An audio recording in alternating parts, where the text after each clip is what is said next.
Okay भाई, शुरुआत करते हैं डे नंबर 5 की उस 40 दिन की सीरीज़ में, जहाँ पर हम लोग कंप्लीट उत्तराखंड कवर करने वाले हैं। ओके, अभी तक इन 4 दिनों के अंदर हम लोगों ने क्या जाना, उसका छोटा सा ओवरव्यू लेते हैं। 3 दिनों के अंदर हम लोगों ने देखा उत्तराखंड का जो पॉलिटिकल और एडमिनिस्ट्रेटिव प्रोफाइल है उसको डिटेल में समझा। चौथे दिन हम लोगों ने इतिहास को समझा, इतिहास का एक ओवरव्यू लिया हम लोगों ने कि इतिहास कितने भागों में बटा हुआ है। अगर हम नॉर्मल इतिहास की बात करें, चाहे वो भारत का हो, चाहे वो उत्तराखंड का हो, चाहे वो आपके विश्व का हो, उसको हम जनरली इसी तरीके से बांटते हैं। जैसे प्राग ऐतिहासिक काल है, इसके अलावा आद्य ऐतिहासिक काल है और ऐतिहासिक काल है। प्राग ऐतिहासिक काल और आद्य ऐतिहासिक काल को हम लोगों ने कंप्लीट कर लिया है, कवर कर लिया है। ओके, प्राग ऐतिहासिक काल वो एरा है जहाँ पर मानव जो है पढ़ना लिखना जानता नहीं था, तो लिखित स्रोत हमारे पास अवेलेबल ही नहीं थे। आद्य ऐतिहासिक काल जहाँ पर लिखित स्रोत अवेलेबल तो है, लेकिन हम लोग उसे नहीं समझ पाए। ऐतिहासिक के अंदर लिखित स्रोत अवेलेबल भी हैं, हम उसे समझ भी पाए हैं बहुत हद तक। ऐतिहासिक काल को भी हमने आगे 3 भागों में बांटा हुआ था, प्राचीन काल, मध्यकाल और उसके अलावा आधुनिक काल। प्राचीन काल आज हम लोग कवर करेंगे, इसके अलावा मध्यकाल हम लोग नेक्स्ट क्लास के अंदर कवर करेंगे और उसके आगे भी हम लोग कुछ क्लासेस के अंदर उसको कवर करेंगे। आधुनिक काल उसके बाद कवर करेंगे। कुल मिलाकर अगले जो 5, 6, 7 दिन हैं, इनके अंदर हम लोग कंप्लीट हिस्ट्री को कवर कर लेंगे उत्तराखंड की। ओके, तो चलते हैं आगे इस क्लास के अंदर। देखो, शिलालेख होते हैं। सबसे पहले सोर्सेज की बात करते हैं हम लोग। जब हम प्राचीन काल को पढ़ते हैं तो हमें बहुत सारे सोर्सेज मिलते हैं। जैसे शिलालेख है, कुआ भित्ति लेख है, ईंट लेख है, मूर्ति पीठिका, त्रिशूल लेख, ताम्र लेख। शिलालेख का मतलब क्या होता है? शिला का मतलब क्या होता है? पत्थर। पत्थर पे लिखा हुआ लेख शिलालेख। आज भी आप देखते हो ना, किसी मंदिर के बाहर या किसी रोड के जस्ट शुरुआत होती है, वहाँ पर लिखा होता है फलाना मंत्री ने जो है इस रोड का इनॉग्रेशन करा। तो ऐसे ही देखो, पत्थर पर लिखा हुआ लेख है ये। ओके, गुहा भित्ति लेख में क्या है? गुहा भित्ति लेख का मतलब होता है, गुहा भित्ति का मतलब है केव्स, यानी गुफाएं। गुफाओं पर लिखा हुआ लेख, गुफाओं की दीवारों पर लिखा हुआ लेख, गुहा भित्ति लेख। ईंट लेख, पकी हुई ईंटों पर लिखा, प्राचीन जो इमारतें होती हैं उनकी ईंटों पर लिखे हुए लेख क्या कहलाते हैं? ईंट लेख कहलाते हैं। मूर्ति पीठिका लेख का मतलब क्या है? मूर्ति की पीठ पर लिखा हुआ या मूर्ति के आधार पर, मूर्ति इसके ऊपर रखी जाती है, यहाँ पर लिखा हुआ लेख या मूर्ति की पीठ पर या मूर्ति के बेस पर लिखा हुआ लेख मूर्ति पीठिका लेख कहलाता है। त्रिशूल लेख, ऐसा त्रिशूल है, ये त्रिशूल पर कुछ ना कुछ लिखा हुआ है यहाँ पर, या त्रिशूल के स्तंभ पर कुछ ना कुछ लिखा हुआ है और उसको फिर गाड़ दिया जाता है, त्रिशूल लेख। इन लेखों को लिखा क्यों जाता था? सूचनाओं को देने के लिए लिखा जाता था। ताम्र लेख का मतलब क्या है? देखो, ये तांबे की सीट है, इस तांबे की सीट में कुछ ना कुछ लिखा हुआ है, इसको ताम्र। ये सब चीज़ें मैं तुम्हें बता क्यों रहा हूँ? जब हम एंशियंट हिस्ट्री की बात करते हैं, यानी प्राचीन इतिहास की बात करते हैं, वहाँ पर आपको जो सोर्सेज मिलते हैं वो यही सोर्सेज मिलते हैं। कहीं आपको दिखेगा कि इस राजा का ये शिलालेख मिला है, इस राजा का ये ताम्रपत्र मिला हुआ है या ताम्रलेख मिला हुआ है, इसका यहाँ पर गुहा भित्ति लेख मिला हुआ है, तो आप उसको तभी तो समझोगे ना जब आपको एटलीस्ट उसकी इमेज आपके दिमाग में बननी चाहिए। क्लियर है? देखो, शिलालेख के एग्जाम्पल जैसे कालसी इलाका मंडल है, सिरोली है, मंडल है, माड़ा है। कालसी बहुत इंपॉर्टेंट शिलालेख है। कालसी कहाँ पर है? देहरादून के अंदर है। कालसी शिलालेख किसका है? अशोक का है। अशोक कहाँ का था? मौर्य। पढ़ेंगे इसको डिटेल में हम लोग, ठीक है। इसके अलावा गुहा भित्ति लेख देवप्रयाग, कल्पनाथ, ईटना, ये ईट लेख कैसा है? कहाँ से मिला है? नैनीताल से, बाड़वाला से। त्रिशूल लेख गोपेश्वर, मोस्ट इंपॉर्टेंट, ये बाड़ाहाट है यहाँ पर। ताम्रपत्र आप देखोगे तो पांडुकेश्वर, कंडारा, चंपावत, बैजनाथ। ओके, ठीक है। अभी हम लोग बढ़ते हैं शिलालेख की तरफ। शिलालेख के अंदर मैंने आपको कहा कालसी शिलालेख बहुत ज़्यादा इंपॉर्टेंट है। कालसी शिलालेख, पहले तो ये कालसी है क्या? कालसी जगह का नाम है। कहाँ पर है? देहरादून के अंदर है। इसको हम प्राचीन काल में किस नाम से जानते थे? इसको हम कालकूट के नाम से जानते थे। इसका एक अन्य नाम भी हमें देखने को मिलता है, कुलून। कुलून भी इसका नाम है, कालकूट भी इसका नाम है। अच्छा, जो अशोक है, अशोक किस वंश का राजा था? ये मौर्य वंश का राजा था। मौर्य वंश की स्थापना कब होती है? 322 BC के अंदर होती है। 322 BC के मतलब 0 AD से पहले का काल क्या कहलाता है? हम उसको BC में काउंट करते हैं ना। जितना ज़्यादा BC होगा उतना ज़्यादा क्या होगा? उतना पुराना वो काल होगा। ओके, तो ये जो कालसी शिलालेख है अशोक के द्वारा जो इस्टेब्लिश किया गया, कब किया गया? 257 BC के अंदर किया गया। 257 BC के अंदर किया गया। इसमें कौन कौन सी भाषा और कौन सी लिपि मिली हुई है? कौन सी भाषा है? प्राकृत भाषा में इसको लिखा गया है और ब्राह्मी लिपि का इसमें उपयोग किया गया है, ठीक है। और जो कालसी नामक स्थान है कहाँ पर है? टोंस और यमुना नदी के संगम पर है, देहरादून के उत्तर में पड़ता है। इतनी बातें आपको कालसी शिलालेख से संबंधित याद रखनी है, ठीक है। याद रखने का मतलब याद रखनी है। यहाँ पर क्या बोला गया है अशोक के द्वारा कि राज्य में मनुष्य और पशुओं की चिकित्सा की व्यवस्था कर दी गई है। लोगों को हिंसा को त्यागने को बोला गया, साथ ही साथ अहिंसा को अपनाने को कहा गया है। इतनी बात क्लियर है?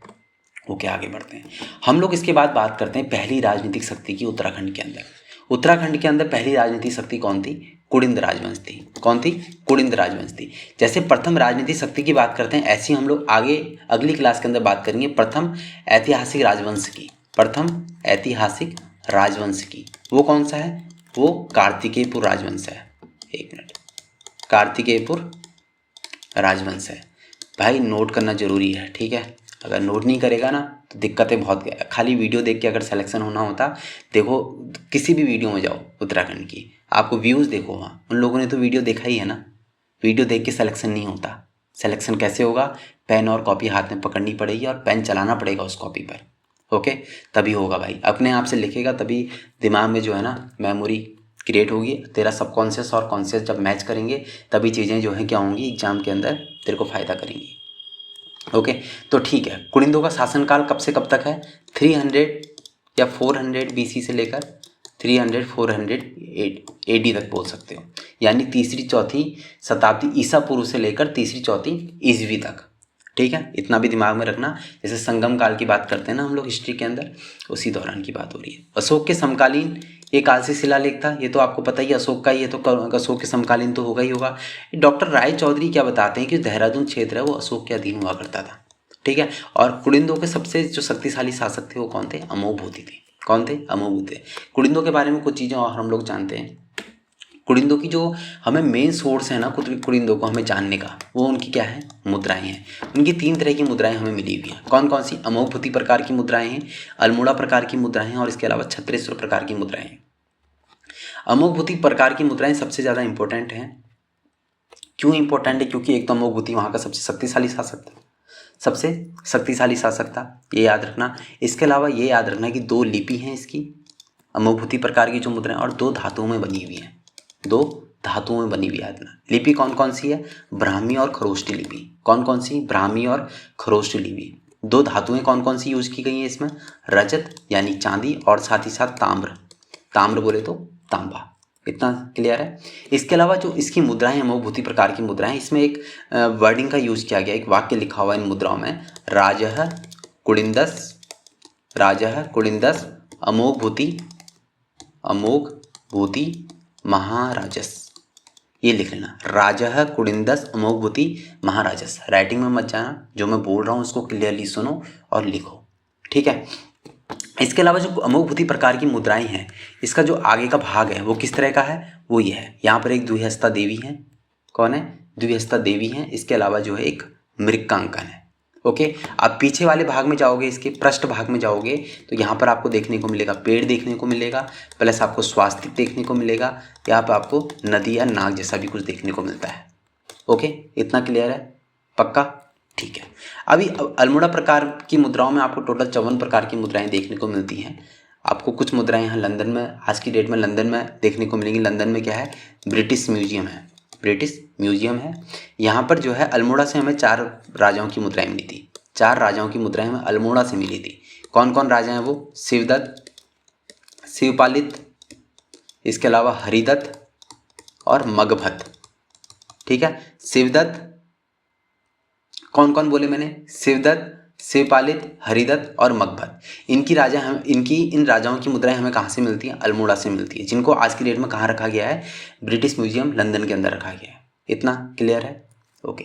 इसके अलावा कुछ जो मुद्राएं हैं जो बच गई है वो हमें कहाँ से मिलती है? कत्यूरी घाटी से मिलती है, ओके। 8 कुड़िंद शासकों की हमें जानकारी मिलती है, जिनमें से 4 का नाम मैंने यहाँ पे आपको बता दिया। इसके बाद जो अगली जो मुद्राएं हैं वो छत्रेश्वर प्रकार की मुद्राएं हैं। ये किससे संबंधित है? भगवान शिव से संबंधित है। कुड़िंदों के इष्ट देव है कौन? भगवान शिव। और इसकी लिपि क्या है? लिपि याद रखना, इसकी क्या है? ब्राह्मी लिपि है, ठीक है। इसकी लिपि क्या है? ब्राह्मी लिपि है। इसमें भी एक वाक्य यूज किया गया है, भगवतः चत्रेश्वर, चत्रेश्वर महात्मन, ठीक है। भगवतः चत्रेश्वर महात्मन, ये याद रखना, ठीक है। क्लियर है? इतना आगे बढ़े, ओके। अब देखो, एक मिनट, इसका कलर मैं चेंज कर लेता हूँ ताकि आपको चीज़ें अच्छी से समझ में आए। इसको मैं वाइट से कर लेता हूँ, ओके। ये अपना उत्तराखंड है। यहाँ पे कौन शासन कर रहे हैं? कुड़िंद शासन कर रहे हैं। समझना यहाँ पर, ठीक है। अगर समझोगे नहीं तो हमेशा कन्फ्यूजन बना रहेगा। ये कौन है? कुड़िंद है। अब यहाँ पर विदेशी आक्रमण हो रहा है, किसका? शकों का और कुषाणों का। कैसे आ रहे हैं शक? फिर कलर चेंज कर लेते हैं एक बार। यहाँ पर कलर है, इसको रख लेते हैं हम यहाँ पर ये मानो इसका उत्तराखंड का कौन सा एरिया है, ये मैदानी एरिया है। यहाँ पर कौन आगे, यहाँ पर आगे शक। मानो ये वाला एरिया कौन सा है, तराई एरिया है। कौन सा एरिया, कलर चेंज करते हैं, ये वाला एरिया। ये वाला एरिया कौन सा है, तराई एरिया। यहाँ पर कौन आगे, कुषाण आगे। कौन आगे, कुषाण आगे। पहले पूरे में कौन शासन कर रहा था, कुडिन शासन कर रहे थे। मैदानी एरिया पे कौन आ गया, कुडिनों के शक आ गए। उनके तराई एरिया पे कौन आ गए, कुषाण आ गए। इतना क्लियर है, इतना क्लियर है। तो मैं वापस से कलर चेंज करता हूँ और आप चीज़ों को आपको समझना है, ठीक है। जो शक है विदेशी आक्रमण है, कुडिनों को हरा रहे हैं मैदानी एरिया में और वहाँ पर शासन कर रहे हैं। कुडिनों को क्यों हरा रहे हैं, क्योंकि कुडिन जो है कमज़ोर हो गए। कमज़ोर क्यों हो गए, क्योंकि अमोघभूति नहीं रहा। अमोघभूति की मृत्यु की बात है ये, ओके। जो शक वंश है मैदानी क्षेत्रों पर अधिकार कर रहे हैं और शक वंश यहाँ पर शासन करता था। इसकी जानकारी हमें कहाँ से मिलती है, जो हमारे कुमाऊं क्षेत्र में सूर्य मंदिर देखने को मिलते हैं या गढ़वाल में भी सूर्य मंदिर देखने को मिलते हैं, उससे हमें पता लगता है कि जो है ये जो शक वंश है यहाँ पर राज करता था। सूर्य मंदिर कहाँ कहाँ है अपने यहाँ, बहुत जगह है सूर्य मंदिर। जैसे उदाहरण के लिए कटारमल का सूर्य मंदिर है अल्मोड़ा के अंदर। पलेठी का सूर्य मंदिर है, कहाँ पर है पलेठी का सूर्य मंदिर, टिहरी के अंदर है। कुलसारी का सूर्य मंदिर है, कहाँ पर है, चमोली के अंदर है। इसके अलावा आपके मंजियाली का सूर्य मंदिर है, वो कहाँ पर है, वो उत्तरकाशी के अंदर है, ठीक है। तो सूर्य मंदिर क्या बताते हैं, शक वंशों के यहाँ पर होने की पुष्टि करते हैं, ओके। अब बात करते हैं कुषाण वंश की। कुषाण वंश, जो कुषाण थे ना, वो मध्य एशिया से आए थे। मध्य एशिया की यूची जाति है, उसकी एक शाखा थी कुषाण, यूची, ठीक है। यूची जाति की क्या है, शाखा है कुषाण। भारत के अंदर कुषाण वंश की स्थापना किसने करी, वो करी कुजूल कडफिसस। कुजूल कडफिसस ने करी। कुजूल कडफिसस के बाद कनिष्क आते हैं। कनिष्क जो है कुषाण वंश का सबसे प्रतापी राजा था, ये याद रखना। कनिष्क ही वो व्यक्ति है जिसने आज की डेट में जो हमारा राष्ट्रीय कैलेंडर है क्या है, शक संवत, उसकी शुरुआत की थी। किसने शुरुआत की थी, कनिष्क ने की थी। आज क्या है हमारा वो राष्ट्रीय कैलेंडर। कनिष्क की स्वर्ण मुद्राएं हमें मिलती है कहाँ से, गौमिसाण से। कनिष्क की स्वर्ण मुद्राएं गोल्ड कॉइन से मिलते हैं हमें यहाँ से, इसके कनिष्क के। इतना क्लियर है। कनिष्क के बाद अब बात करते हैं जैसे हुविस्क की टोटल 44 मुद्राएं हमें मिलती है मुनि की रेती से। मुनि की रेती कहाँ पर पड़ता है, टिहरी के अंदर पड़ता है। कब मिली है मुद्राएं हमें 44 मुद्राएं, 1972 के अंदर मिली। 1972 के अंदर क्या हुआ था, इंडियन वाइल्ड लाइफ एक्ट आया था ना, स्टॉकहोम समिट हुआ था, ठीक है। ऐसे भी याद रख सकते हो, कुछ भी करो, उन चीज़ों को याद रखना है कुल मिलाकर आपको, ओके, ठीक है। अब देखो समझो, मौर्यों का पतन यहाँ पे हो जाता है। एक मिनट, इसका फिर कलर चेंज करते हैं। कलर को लेके बहुतों को इश्यू था ना, इश्यू होना भी चाहिए, सीधी सी बात, नहीं दिख रहा था उस टाइम में, ओके। तो मौर्य जो थे इससे पहले, ठीक है, मौर्यों का पतन होता है, कौन आते हैं, कुषाण आते हैं। देखा ना हमने, कुषाण जो है कहाँ से, यूची जाति की शाखा थी और वो आती है कुषाण। और कुषाणों का जब पतन होने लगता है, ठीक है, कुषाणों का ही पतन होने लग रहा है। अब कुषाणों का पतन होने लग रहा है, फिर छोटी छोटी शक्तियों में जो है क्या हो रहा है, चीज़ें बढ़ रही हैं। जैसे योद्धे थे, योद्धों ने किसका पतन किया, कुषाणों का पतन किया। कुषाण आए थे ना, कुडिंदों को हराया था। कौन से एरिया में आए थे, तराई एरिया में आए थे कुषाण। और जो नागवंश था, इसने कुडिंदों के ही शासन, कुडिंद अभी भी पर्वत में थे ना, तो उनके एरिया पर इन्होंने क्या करा, अधिकार किसने करा, नागवंश ने करा।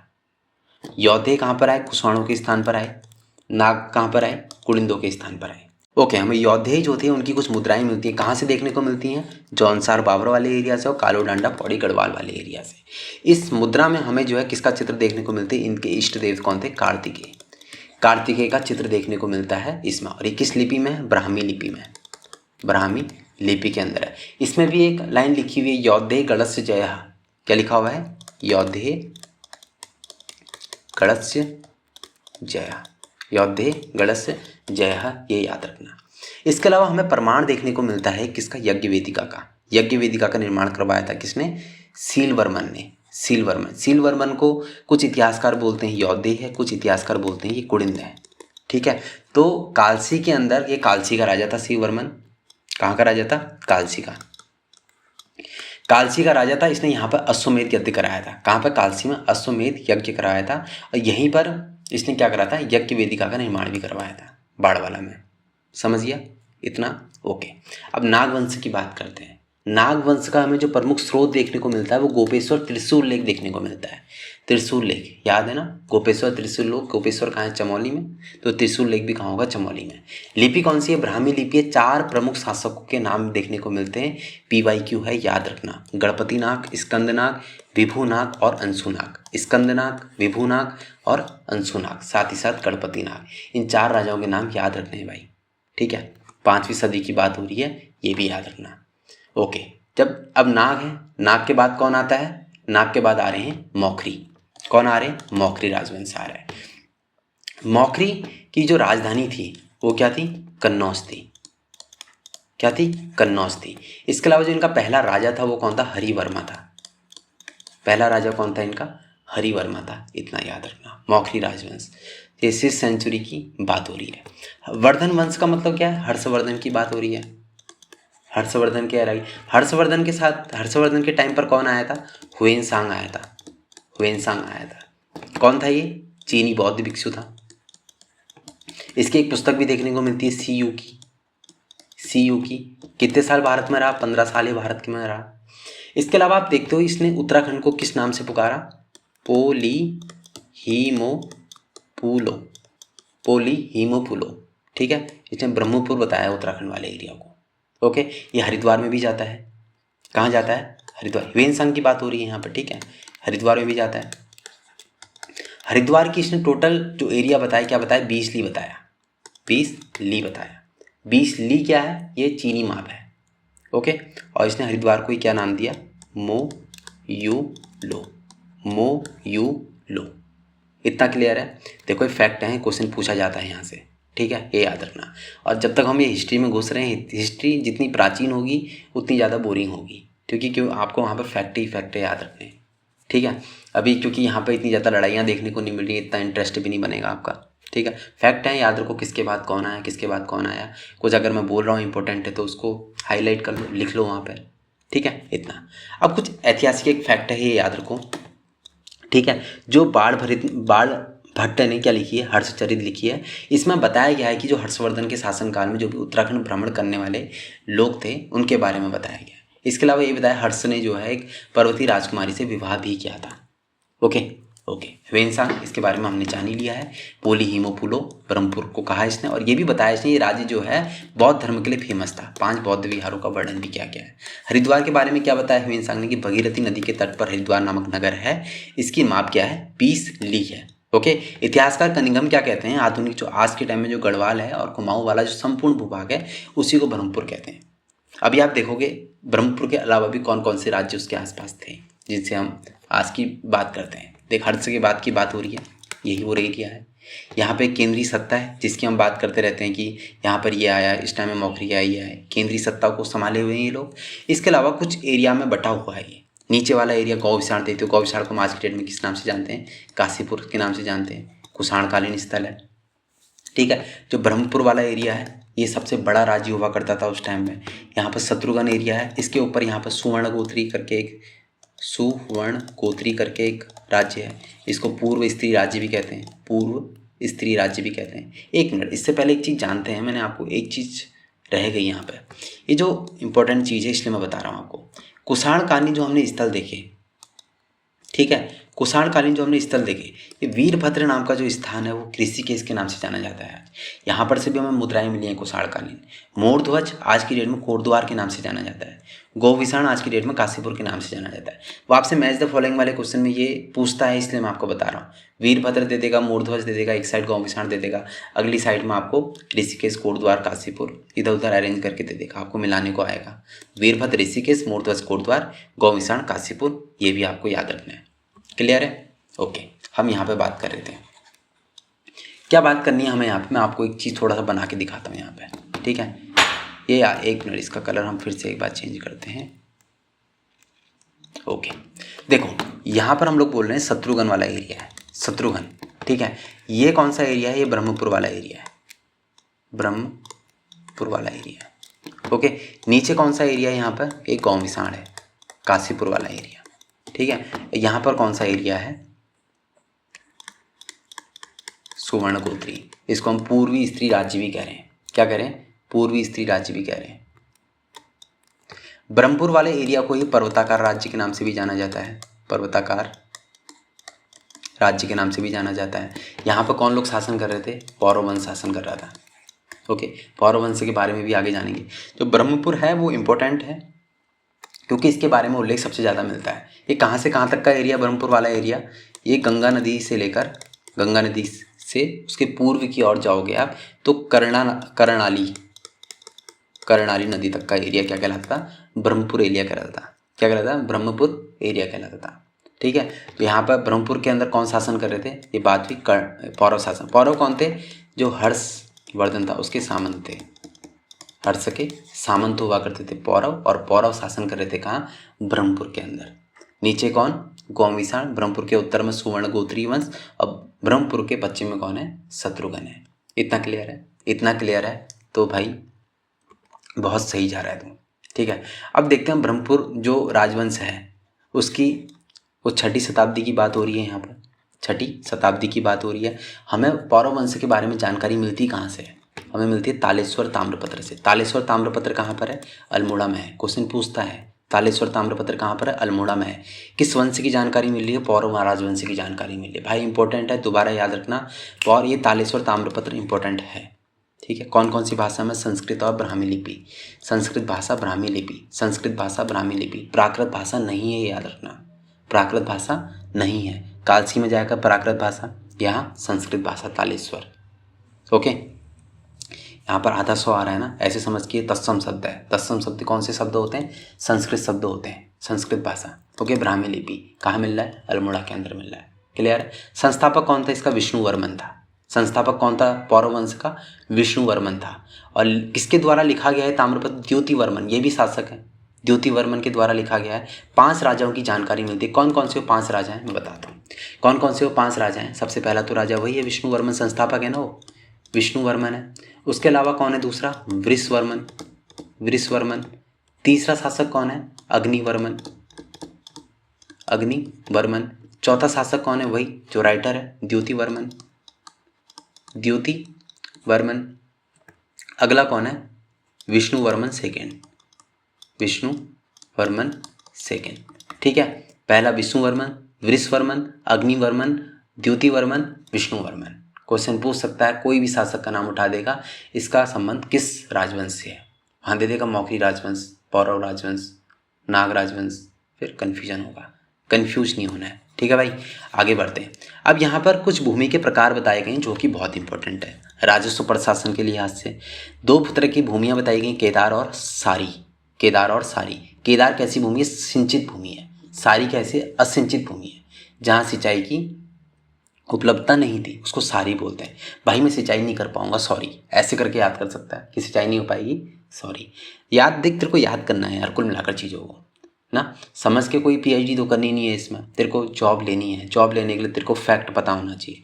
तेरे की कितनी गहरी समझ है वो मैटर नहीं करता, मैटर क्या करता है, तेरे को कितनी चीज़ें याद हैं at the time of exam ना। ओके, भू राजस्व वसूली करने वाला अधिकारी कौन होता है? भागिक होता है, भागिक। भू राजस्व वसूली करने वाला भाग रहा है, भागिक भाग रहा है, वो सैनिक नहीं है। ठीक है, ये याद रखना। दिमाग में आता है ना क्वेश्चन, आगे तूने पढ़ा नहीं होगा, भागिक लिखा हुआ है, बोलेगा किससे संबंध है इसका, तो कहेगा भागिक, यार भाग रहा होगा, भागता तो सैनिक है। नहीं, सैन्य विभाग से इसका संबंध नहीं है। किससे है? भू राजस्व से है। किससे? भू राजस्व है। भाई जो एग्जाम में गलतियाँ होती है ना, वही मैं तेरे को बता रहा हूँ। ठीक है, क्योंकि मैं भी तो वही गलतियाँ करता हूँ ना। ओके, देख कार्तिकेयपुर राजवंश की बात हो रही है अब यहाँ पर। कार्तिकेय राजवंश बोले तो अब यहाँ बात हो रही है मध्यकाल की। किसकी बात हो रही है? अब हम लोग मध्यकाल में पहुँच जाएंगे, वो हम नेक्स्ट टाइम से शुरू करेंगे, मतलब नेक्स्ट क्लास के अंदर हम लोग कत्यूरी वंश के बारे में पढ़ेंगे। ठीक है, 300 वर्ष तक इसकी राजधानी कहाँ थी? जोशीमठ थी। वो सब ठीक है, आगे की बात है। अब यहाँ बात करते हैं हम लोग आदिम जनजातियाँ कौन कौन सी हैं उत्तराखंड की। जनजातियाँ तो हम जानते हैं उत्तराखंड की, आज की डेट में जनजातियाँ कौन है? 1967 के अंदर हम लोगों ने क्या करा था? 5 जनजातियाँ हमारे सामने आई थी जो उत्तराखंड में जिनको जनजाति का दर्जा मिला था। कौन कौन सी है वो? जौनसारी है, और कौन सी? थारू है, इसके अलावा भोटिया है, राजी है, और कौन है? बुक्सा। ये है ना, इतना तो पता है। ओके, कुछ आदिम जनजातियों के बारे में बात कर, जैसे कौल है, उत्तराखंड की प्रथम और मूल प्रजाति है। इतिहासकार जो शिव प्रसाद डबराल है, उनके अनुसार हिमालयी क्षेत्र की प्राचीनतम जाति है, उत्तराखंड की मूल प्रजाति है। इसके अलावा जो है हिमालयी क्षेत्र की प्राचीनतम जाति मानते हैं इसको कौन? शिव प्रसाद डबराल जी। ठीक है, शिव प्रसाद डबराल को ही हम किसके नाम से जानते हैं? चारण के नाम से जानते हैं। ओके, किरात कौल के बाद आधिपत्य इन्हीं का था, ऐसा कौन मानते हैं? ग्रेसन मानते हैं। इन्हीं को किन्नर और यक्ष भी कहा गया। किन्नर और यक्ष भी किसको कहा गया? इन्हीं को कहा गया। साहित्यिक साक्ष्य क्या है इसके? स्कंद पुराण, महाभारत का वन पर्व, कादम्बरी और रघुवंश। वर्तमान में निवास कहाँ पर है इसका? अस्कोट और टीडी हाट में। ये अपनी एक स्वतंत्र भाषा मुंडा के लिए भी जाने जाते हैं। इनकी भाषा क्या है? मुंडा भाषा है, याद रखना, इंपॉर्टेंट है, पूछा गया है, आगे पूछेगा भी।